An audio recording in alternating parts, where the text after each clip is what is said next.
Nous allons voir maintenant tout ce qui va concerner donc les options dans les paramètres du dossier et on va commencer par les paramètres comptabilité. Alors bien sûr, dans un premier temps, une fois que vous avez créé votre dossier, il faut que dans le menu dossier paramètres, ici vous voyez le niveau société, si vous ne l'avez pas fait pendant la création du dossier, il va falloir ici renseigner, vous voyez, donc là je suis pour vous donner de la matière sur la société exemple, hein, voilà, donc là c'est vraiment de l'ordre administratif.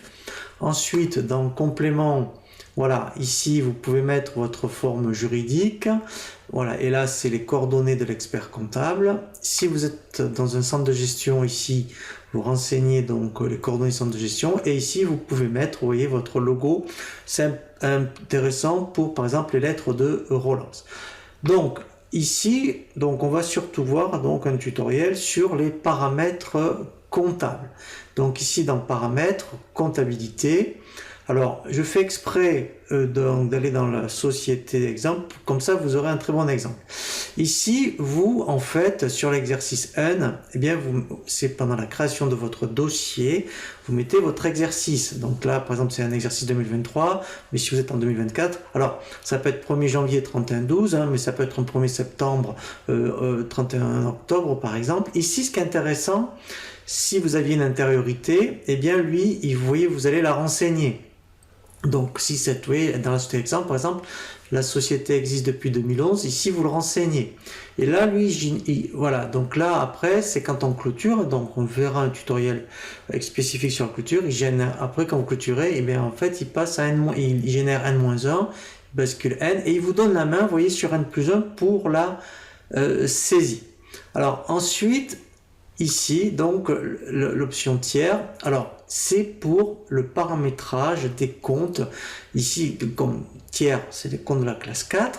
Donc, ici, client. Ici, vous pouvez mettre soit je codifie en numérique.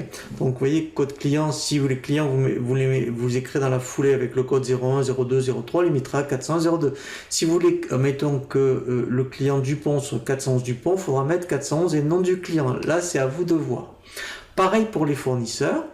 Et ensuite, ici, voilà, ce sont donc, vous voyez, par défaut, les comptes utilisés pour les comptes clients 411, les produits 707, fournisseurs 401 et les charges de marchandises 607. Les racines par défaut, donc là, alors on peut modifier les codes journaux, si vous n'utilisiez plutôt AC que achat par exemple, hein, ou VE pour vente par exemple, ou BP pour banque au lieu de BQ. Ici, ce sont les comptes par défaut, donc utilisés par rapport, donc ici tout ce qui est résultat pour le bénéfice de l'exercice. Alors par contre, si vous êtes en création, moi je vous conseille de laisser tout ce que vous propose Sage. Là en fait, c'est intéressant de modifier si vous avez déjà une antériorité. Et là, il faut effectivement reprendre donc votre plan comptable. Ici, c'est modifier les réglages comptables. Donc là, je vais mettre oui parce que en fait, il va sortir des paramètres du dossier. Voilà. Ici, en fait, c'est la longueur des comptes. Donc, moi, je vous compte. Alors, si vous êtes en alphanumérique pour les comptes de tiers, je vous conseille de laisser 13. Comme ça, vous aurez de la marge hein, pour les noms de clients et fournisseurs. Et ici, les comptes numériques, c'est donc les comptes de la classe, mettons, 1, 2, 3, 6 et 7. Alors là, c'est en fonction. Donc, si vous êtes en création, très sincèrement, laissez tout tel quel. Et si vous avez une intériorité, si vous, par exemple, les comptes 6 et 7, ils sont à 8, et ici, vous mettrez 8. Hein, voilà, s'ils sont à 6, ici, il faut laisser tel quel. Et là, ce sont les comptes de racines par défaut. Donc là, je remets oui. Alors, je reviens dans le dossier, ici, paramètres, comptabilité. Donc là, on a vu, après, les réglages ici comptables. Ensuite, ici, au niveau compte, voilà, là, ce sont les comptes par défaut, vous voyez, pour constater les escomptes, charges exceptionnelles. Donc là, pareil, en création, laissez tel quel. Si vous êtes vous avez déjà une antériorité, ici, il faut modifier avec les 3 petits points tous les comptes que vous utilisez, par exemple, pour les escomptes, les acomptes, ce genre de choses. Échange expert, donc là, on verra un tutoriel spécifique comment en fait envoyer vos écritures comptables directement à votre expert comptable.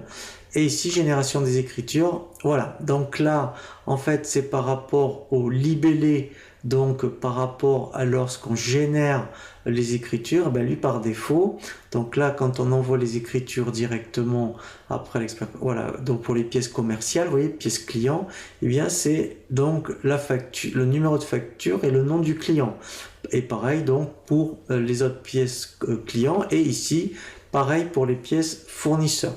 Donc ici, quand on a terminé, on fait OK. Voilà, et là en fait on a bien enregistré tous les paramètres du dossier au niveau comptabilité.